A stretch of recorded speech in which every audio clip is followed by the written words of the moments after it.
terpercaya. Puluhan kepala keluarga di Kecamatan Telaga, Kabupaten Gorontalo mengungsi karena takut longsor susulan menerjang rumah mereka.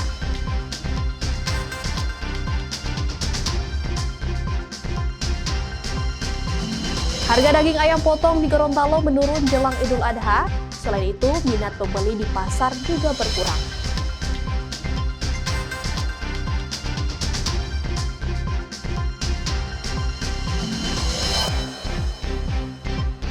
Pelaku pembunuhan terhadap siswi madrasah di Halmahera ditangkap polisi meski sempat melarikan diri.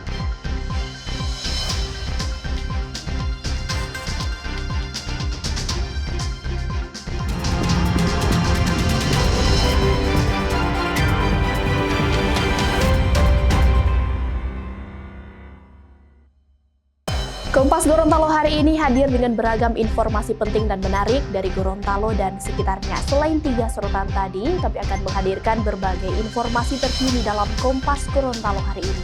Bersama saya Puspasari, inilah Kompas Gorontalo selengkapnya di Kompas TV, independen terpercaya.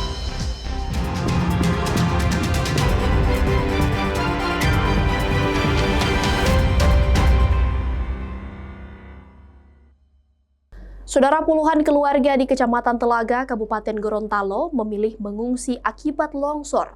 Mereka takut longsor susulan terjadi.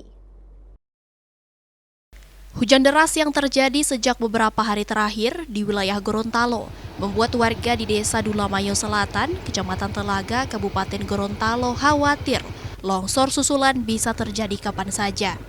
Sebanyak 67 keluarga meninggalkan rumah yang berdekatan dengan hulu sungai dan perbukitan. Kepala Desa Dulamayo Selatan bilang, material longsor mulai mengancam permukiman warga, padahal sebelumnya hanya menerjang jalanan. Puluhan keluarga ini kini diungsikan ke kawasan Pasar Baru Desa Dulamayo yang dianggap paling aman.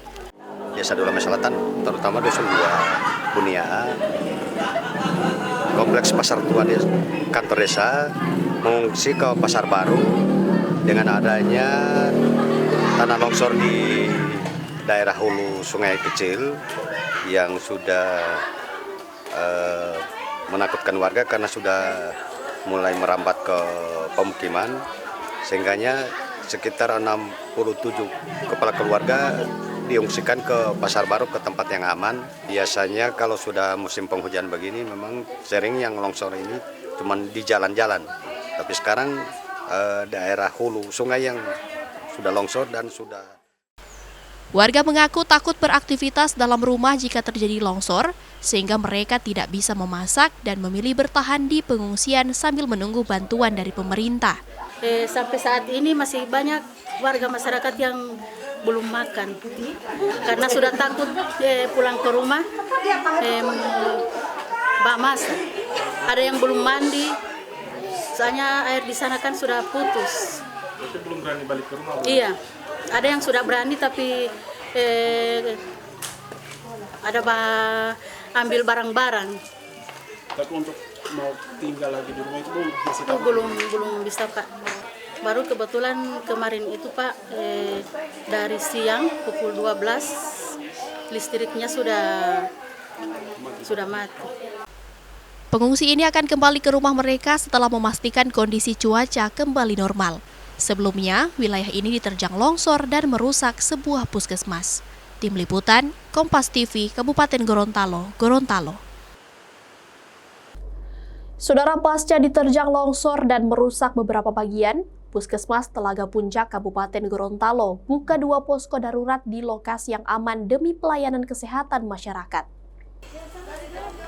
Dengan peralatan seadanya, petugas medis tetap memberikan pelayanan kesehatan pasien rawat jalan dengan memanfaatkan puskesmas pembantu dan teras rumah warga setempat.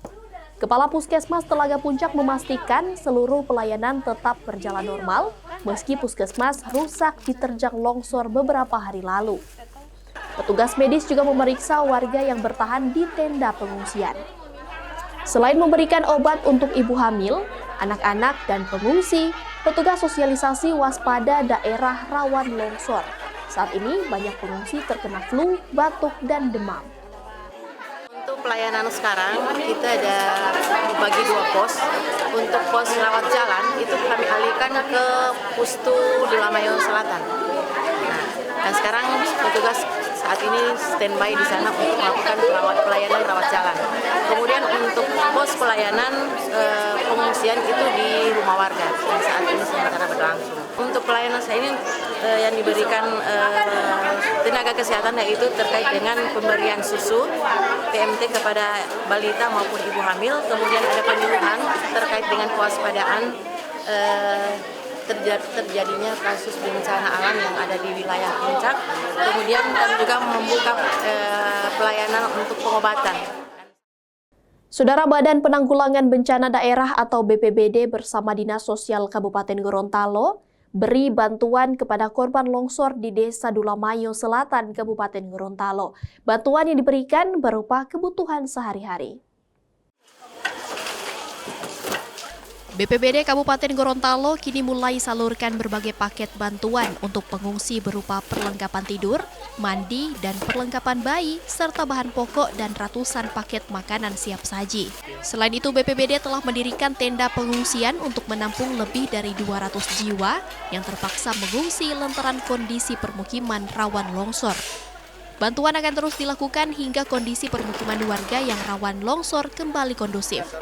Namun jika cuaca ekstrim terus terjadi, BPBD bersama Dinas Sosial akan mendirikan dapur umum.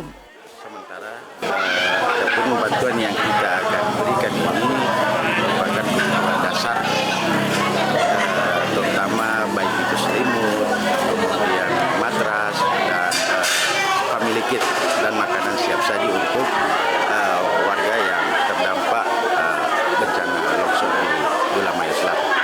Berapa paket Pak yang disediakan hari ini? Kalau untuk kita di BPBD kita akan serahkan untuk family kit itu ada kurang lebih 25 paket. Sebelumnya longsor terjadi di Desa Dulamayo Selatan membuat 67 keluarga memilih mengungsi karena terkena longsor. BPBD mengimbau warga tetap waspada tanah longsor yang bisa terjadi kapan saja. Tim Liputan, Kompas TV Kabupaten Gorontalo, Gorontalo. Sementara itu, Saudara, Ketua DPRD Kabupaten Gorontalo mengunjungi korban longsor yang berada di posko pengungsian sekaligus untuk mendengar keluhan pengungsi. Longsor terjadi beberapa hari lalu di Desa Dulamayo Selatan, Kecamatan Telaga, Kabupaten Gorontalo. Usai mendengar keluhan korban pengungsi longsor, Ketua DPRD Kabupaten Gorontalo Zulfikar Usira bilang akan mendorong perbaikan infrastruktur yang rusak serta mengantisipasi longsor susulan saat musim hujan dengan berkoordinasi dengan pemerintah daerah. Warga diharapkan tetap bertahan di posko pengungsian hingga kondisi cuaca kembali normal demi mencegah adanya korban jiwa. Sehingga penanganan yang pasti kejadian kemarin memutuskan semua jaringan, ya jaringan daripada Telkom, baru jaringan listrik dan akses transportasi yakni jalan. Ya kita dari DPR bahu-membahu, kita dari DPR berkomunikasi dengan pemerintah daerah dalam rangka menjawab apa yang menjadi keluhan, apa yang menjadi harapan daripada masyarakat yang ada di wilayah Kabupaten Gorontalo, lebih khusus yang ada di Telaga Puncak. Harga daging ayam potong di Gorontalo menurun jelang Idul Adha. Selain itu, minat pembeli di pasar juga berkurang. Informasi selengkapnya usai jeda. Tetaplah bersama kami di Kompas Gorontalo.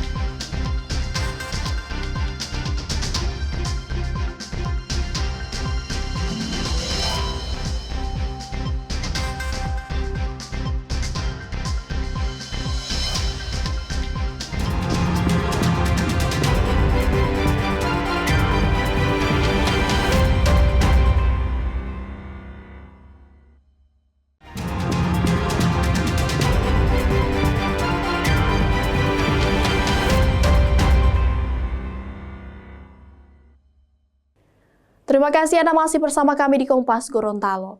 Saudara, jelang Hari Raya Idul Adha, harga daging ayam potong di Pasar Harian Kota Gorontalo anjlok. Selain itu, daya beli warga di dalam pasar menurun lantaran banyak pedagang daging ayam berada di luar pasar. Harga daging ayam potong di Pasar Harian Kota Gorontalo menurun jelang Idul Adha. Harga daging ayam dijual Rp20.000 yang sebelumnya Rp30.000 per kilogram. Pedagang bilang selain harga daging ayam anjlok, pembeli juga kurang yang datang membeli di pasar harian Kota Gorontalo, lantaran banyak penjual daging ayam di beberapa titik jalan. Di penjualan mana masih banyak yang beli atau Pak ya, sunyi. sunyi ya? Iya. Tapi memang setiap tahun begini ya? Tiap tahun begini sunyi. Mau turun kalau lebaran. Kalau lebaran Idul Adha ini? Iya. Kalau stok ayam banyak, cuman pembeli yang tidak ada. Kita bikin turun harga ayam itu. Iya. Sekarang kurang 22 stok. Kilo itu? Iya. 20. 20? Kalau biasanya berapa? Biasa sampai 26, 30. DP mahal itu. Iya. Turun sekali. Dia ke sana pasar. Penjualan ayam potong di Pasar Harian Liluwo Gorontalo juga mengalami penurunan. Pedagang mengeluh karena sepi pembeli. Menjadi orang coba jual di jalan susah sekali ini pasar. Sepi karena ini banyak pedagang. Iya, pedagang liar di jalan. Pinggir jalan begini. Iya. Bertahan di sini, tinggal gengsi di sini, sebang sepatah-patah ini lagi. Panas dan dingin tidak ada yang tahu. Tapi kenapa masih bertahan di sini? Ya, baru mancar di mana? Pedagang berharap pemerintah daerah menertibkan lapak dadakan yang kian marak di sejumlah titik di jalan di Kota Gorontalo. Tim Liputan, Kompas TV Kota Gorontalo, Gorontalo. Saudara, pemerintah Kota Ambon menyalurkan 100 lebih hewan kurban ke berbagai masjid di Kota Ambon. Sebanyak 45 ekor sapi dan 70 ekor kambing diserahkan kepada masyarakat melalui pengurus masjid yang ada di Kota Ambon. Seluruh hewan kurban ini telah melalui pemeriksaan kesehatan dan kelayakan. Penyaluran hewan kurban yang dilakukan setiap tahun pemerintah Kota Ambon dapat tersampaikan kepada fakir miskin, kaum duafa, dan masyarakat kurang mampu. Kita menambah jumlah untuk memastikan bahwa seluruh yang mengajukan proposal itu memperoleh bantuan hewan kurban. Nah, kita berharap ini menjadi momentum untuk membuktikan perhatian pemerintah kota bagi masyarakat. Ya paling tidak kita ikut menyumbangkan hewan kurban untuk nantinya ketika disembelih dia dibagikan kepada mereka yang membutuhkan. Saudara, warga di Kabupaten Minahasa, Sulawesi Utara mengeluh karena jalan nasional di Desa Rano Merut, penghubung kota Minahasa terendam banjir yang terjadi sejak bulan April 2025.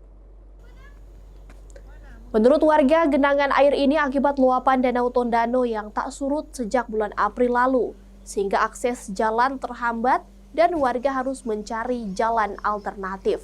Selain menggenangi jalan, tempat ibadah juga terendam banjir. Warga berharap pemerintah daerah mengatasi banjir ini yang menggenangi 21 desa dan kelurahan di Kabupaten Minahasa sejak April 2025. Genangan air ini kurang lebih 2 bulan. Karena hujan itu tidak pernah berhenti, jadi dia punya air danau meluap. Jadi ini merendam jalan dan rumah-rumah warga. termasuk gereja juga. Gereja 2. Harapan kepada pemerintah supaya bisa melihat keadaan masyarakat yang terdampak banjir. Jadi kalau boleh dari pemerintah, apalagi pemerintah provinsi, supaya boleh melihat pintu air yang ada di Tonsea Lama, supaya boleh dibuka sepenuhnya. Saudara, 3 truk terlibat tabrakan beruntun di Kecamatan Binjang, Kabupaten Polewali Mandar, Sulawesi Barat. Akibatnya 4 orang luka dan dibawa ke puskesmas. Kecelakaan bermula saat truk ekspedisi melaju kencang dari arah Mamuju menuju Makassar. Namun kehilangan kendali saat masuk tikungan dan menabrak 2 truk pengangkut bahan pokok dari arah berlawanan. Sehingga tabrakan beruntun terjadi yang mengakibatkan salah satu truk terbalik dan terjun ke sawah. 3 sopir dan 1 kernet mengalami luka serius dan dilarikan ke puskesmas terdekat. Salah satu korban bahkan sempat terjepit di dalam kabin, namun berhasil diselamatkan warga. Bahan pokok dari salah satu truk yang terhambur di jalan dievakuasi warga. Kendaraan yang terlibat kecelakaan beruntun ada sekitar 3 mobil, sehingga tidak ada yang meninggal dunia. Ya, hanya ada yang luka-luka berat. Ya. Ada berapa yang luka ini yang dilarikan ke rumah sakit? Ada sekitar 4 orang ini yang ke rumah sakit. Bisa dijelaskan sedikit Pak, ini mobil dari arah mana saja yang terlibat kecelakaan ini? Arah dari Pindrang, 2 mobil dari arah Pindrang, 1 arah mobil dari arah Mamuju. Sempat terjepit ada nggak Pak? Ada yang terjepit, ini yang supirnya ke saya. Tapi selamat ya? Selamat. Pelaku pembunuhan terhadap siswi madrasah di Halmahera ditangkap polisi meski sempat melarikan diri. Kompas Gorontalo akan kembali sesaat lagi.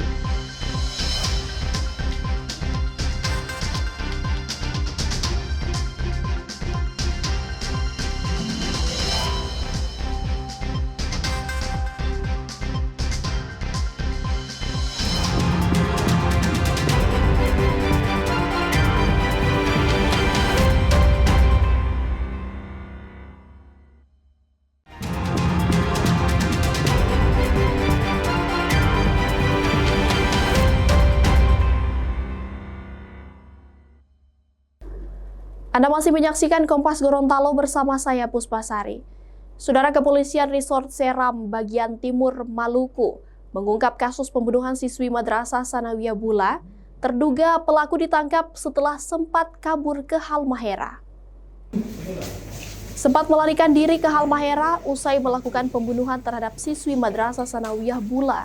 Pelaku ditangkap di Weda, Halmahera Utara. Polisi juga menyita barang bukti berupa kaos oblong, celana, dan telepon genggam milik pelaku. Polisi bilang pelaku dan korban berkenalan melalui media sosial dan janjian bertemu. Saat bertemu, korban menolak, dipaksa berhubungan intim, sehingga pelaku mencekik korban hingga tewas dan jenazahnya dibuang ke sungai. Kami selidiki, pelaku ini berada di Weda, di Maluku Utara ya. Di Weda, di PT IWIP. Kita tahu keberadaan pelaku, kita selidiki, saya langsung mengutus tim saya, berangkat ke Weda, tangkap, langsung interogasi, dan langsung mengakui. Saudara, kasus kematian seorang siswa SD di Kota Makassar, Sulawesi Selatan yang diduga dianiaya temannya masih diselidiki polisi. Selain mengumpulkan bukti, dan polisi akan periksa orang tua korban, rekan korban, dan guru sebagai saksi. Polisi juga masih menunggu hasil otopsi korban yang dilakukan Dokpol Bidokes Polda Sulawesi Selatan. Menurut keluarga, korban diduga dianiaya sebelum meninggal dunia, meski sempat menjalani perawatan di rumah sakit. Kemarin ada laporan dari rumah sakit yang bersangkutan meninggal dunia. Sudah dimakamkan ya. Jadi kami dari Polres Makassar berduka cita. Yang kedua, untuk laporannya sendiri sudah kami proses. Apakah ini terkait dengan laporan penganiayaan yang dilakukan oleh rekan-rekannya atau tidak ya? Karena kematian itu harus didasarkan dari hasil otopsi oleh kedokteran. Kalau meninggalnya karena apa, itu yang tahu dokter. Jadi nanti kami akan melakukan pemeriksaan terhadap saksi-saksi baru, cek TKP-nya. Setelah itu kami menunggu hasil otopsi dari kedokteran untuk dinyatakan meninggalnya. Sementara itu, Saudara, Dinas Pemberdayaan Perempuan dan Perlindungan Anak Kota Makassar memberikan pendampingan psikologi kepada keluarga siswa SD yang meninggal dunia diduga dianiaya. Pendampingan dilakukan sejak jenazah korban diotopsi Dokpol Bidokes Polda Sulawesi Selatan hingga pada pemeriksaan saksi dari pihak orang tua korban di kepolisian. Pendampingan psikologi dilakukan untuk memberi semangat kepada keluarga yang ditinggalkan akibat kasus kematian siswa SD yang diduga dianiaya rekannya. Tapi yang pasti pendampingan dari UPT DPPA terhadap keluarga korban pada saat autopsi dan saat pemeriksaan di polisi tetap kami lakukan pendampingan. Selain itu, kita tetap memantau perkembangan kasus tersebut sampai dengan langkah-langkah penanganan selanjutnya untuk bantuan kepada keluarga. Pendampingannya seperti apa sih Bu sejauh ini? Ya, pendampingan secara psikologis yang dilakukan oleh layanan di UPT DPPA. Saudara, informasi tadi sekaligus mengakhiri perjumpaan kita dalam program Kompas Gorontalo hari ini. Setelah ini Anda akan terhubung dengan Kompas TV Jakarta dan Anda juga bisa menyimak video tayangan kami di kompas.tv atau menyaksikan siaran langsung via streaming di kompas.tv/live. Mewakili kru yang bertugas, saya Puspasari pamit undur diri dari hadapan Anda. Tetap saksikan rangkaian program berita di Kompas TV, independen terpercaya.